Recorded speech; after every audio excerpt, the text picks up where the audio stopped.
ब्रह्ममुरारिसुरार्चितलिङ्गं निर्मलभासितशोभितलिङ्गम्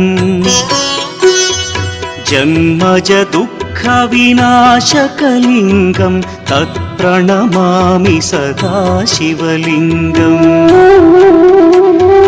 देवमुनिप्रवरार्चितलिङ्गं कामदहन करुणाकरलिङ्गम् रावणदर्पविनाशकलिङ्गं तत्प्रणमामि सदा शिवलिङ्गम्